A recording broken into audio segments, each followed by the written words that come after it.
It's a funny thing though, Cyberpunk has often been described as being a kind of dystopian subgenre. And I've talked about this with Gibson, and I've seen Bill on panels and whatever. And he makes the point on panels, if you're talking to him, that that's not really like that, at least not his work. If you actually look at what's going on, sure, there's this dark element, it's a trashed future in many ways environmentally and so on.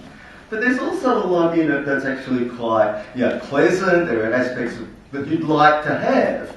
It's mixed, it's technology's ubiquitous and so on, but not totally destructive. That's how Bill himself sees it. I wonder whether we've actually got more bleak in our interpretation of this than in a lot of the equivalent writing since then. Well, interestingly, I mean, I've read a bit about people talking about what defines post-cyberpunk, and the general consensus seems to be that the protagonist is trying,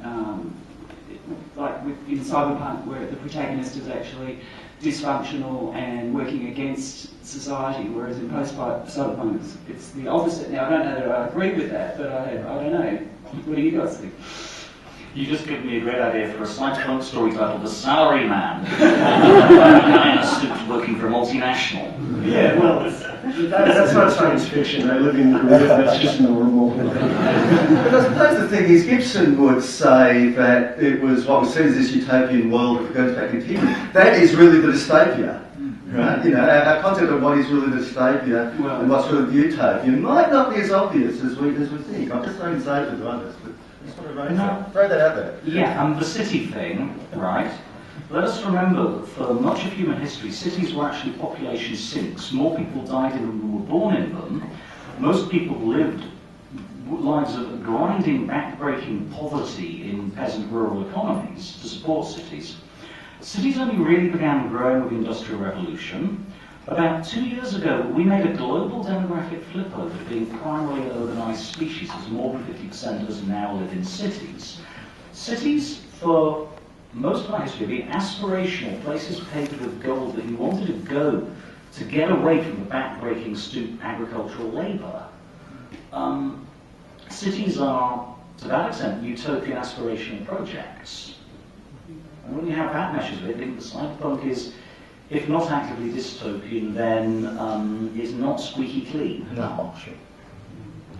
So you're saying you think it's a reflection on where we're moving, or possibly, but when I try to envisage a cyberpunk rural future, my mind goes over screaming black.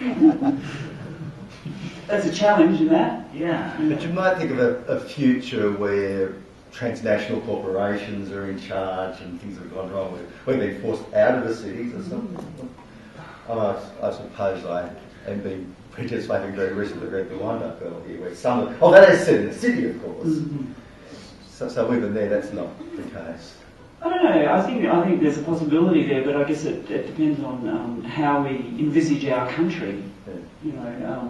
Maybe the futuristic countryside is completely different than what we know as countryside now, and maybe there's room for moving that cyberpunk aesthetic into that, and that's given me an idea.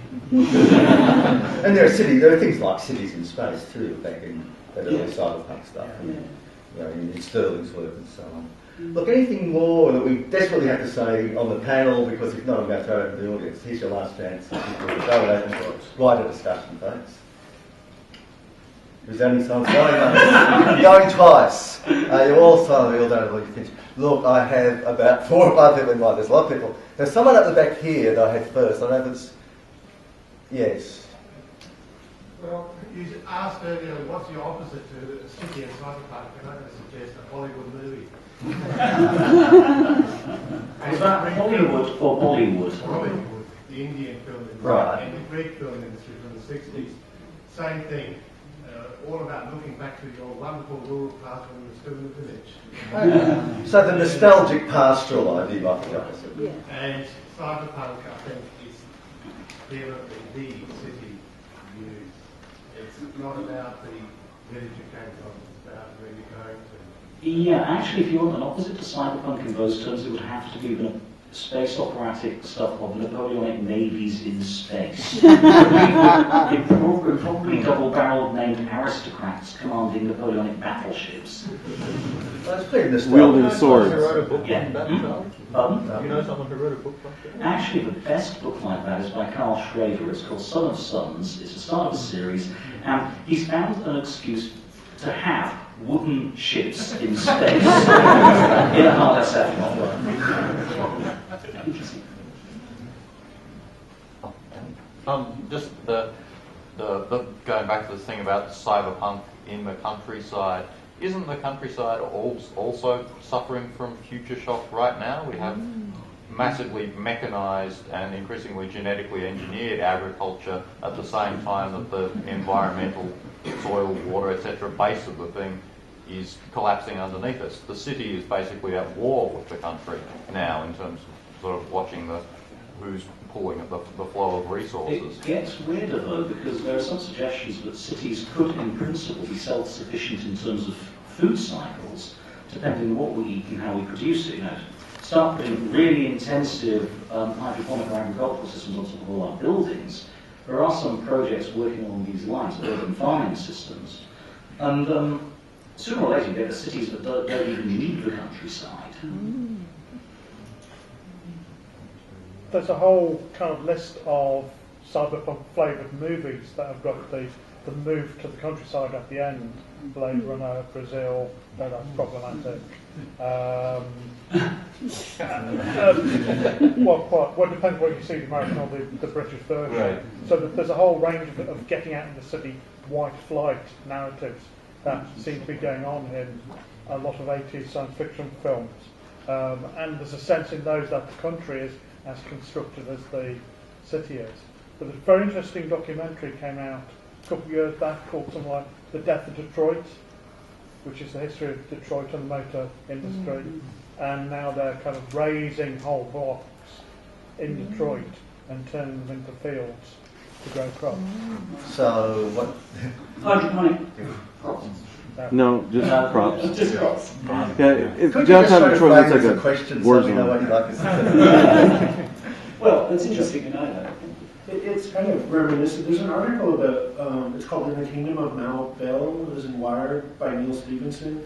And he's going around in the special economic zones in China.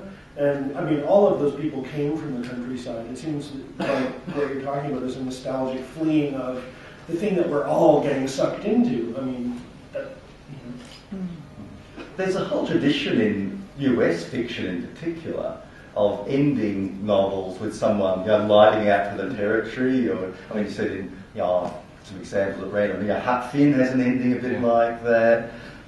Saul Bellows' Herzog has an ending very like that. I think from memory. Ken Kesey's One Flew Over the Cuckoo's Nest. You can cut a whole lot of examples way outside of cyberpunk or even science fiction, where that kind of ending is used as a kind of image of someone finally seeking and perhaps discovering freedom. They'll set the ambiguous what they will find. So it's perhaps not surprising you see that in. It's a cheap sellout stand-in for and they all live happily ever after. But obviously they haven't seen Wake in Fright, Russell. Obviously they haven't seen Wake in Fright. Australian, Australian movie, and that's about as dystopic as country can get, which was a very scary independent movie made in the 74. Thanks, mate. Okay. You were next. Yeah. Could you each give us a